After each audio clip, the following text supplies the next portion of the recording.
Wydad Casablanca lost their second game to Juventus by 4-1. For me, if you ask me, that group was really a tough one for Wydad, to be honest.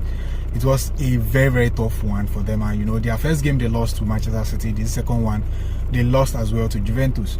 It is an extremely difficult group with these big clubs who have more resources and to play. Do you understand? They have more resources than Wydad, obviously, and it's really a very difficult one for them. And their performances in the last two games against Juventus and Manchester City, if you ask me, I am extremely pleased with their performances, to be honest. Because with the limited resources that they have, they still stood up to the occasion to play like that against Man City and against Juventus today. So for me personally, I don't see anything bad in what they played, but the only thing that I saw from their game is just that they struggled a bit against high press. And I think Juventus manager has made an analysis about their first game, which was against Manchester City, and he saw what they struggled about. And Juventus came all out against them,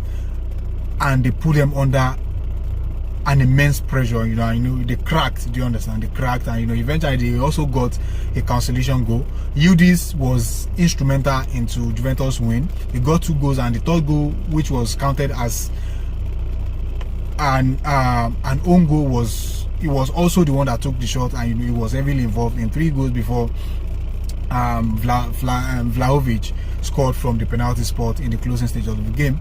And the star man for Wydad Casablanca, who got a beautiful goal for them, the number 4, I've forgotten his name.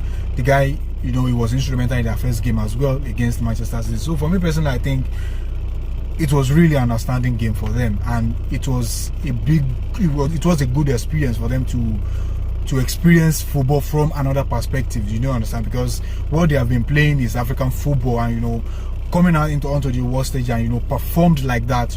I think I'll put my hats off for them. And every other thing that has represented Africa in this competition, they've really done well. Experience of Tunisia, Mamelodi Sundowns, and Al Ahly of Egypt. So for me, I think that game was brilliant.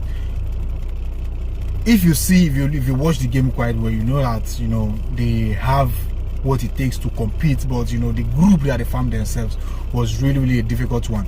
Mind you, Juventus are really on fire. Juventus are really on fire, because the first game they played, they won 5-0, and the second one they won 4-1 against Wydad. So it's really a